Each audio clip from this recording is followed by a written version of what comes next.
what's up mga kapsat. Bali nandito ako ngayon sa sa mataas na bundok dito sa sa Tayab area.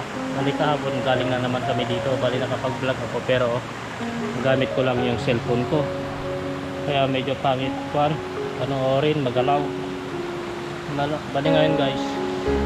Kahapon guys, yung sa isang vlog ko dun sa kabilang creek yung pinuntahan ko. Ngayon naman dito sa kabila ito, pero mas mataas doon guys. Sabi ko na doon sa isang vlog ko doon, pero gamit ko lang cellphone doon. Nakalimutan ko kasi yung dala tong camera ko, tong GoPro. Yan guys, mas mababa nga dito, pero guys parang mas maganda naman dito.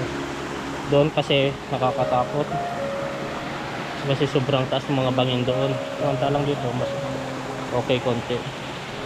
Bali naligo nga tayo kanina guys dun sa baba. Yan guys, kung titignan nyo, maraming mga dito guys, yung mga malalaking crabs, mga ganito kalalaking crabs. Pero mahirap nga lang pang huli. Mahirap nga lang huliin kasi guys, kasi dapat may pangpain tayo.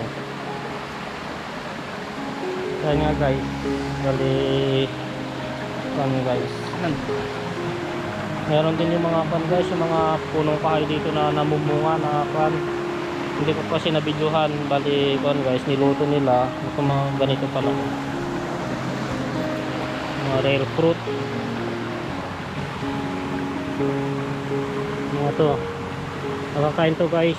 Bunga ng ng ano ba yun tawag sa amin ito, nakalimutan ko na.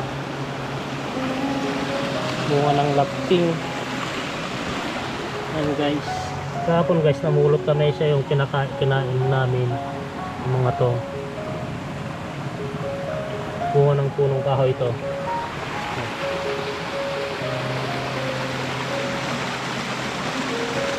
Bali sa pinagliguan natin guys, marami doon.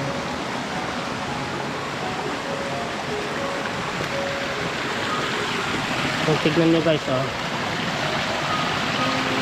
ganda, ang linis. Sobrang linis guys.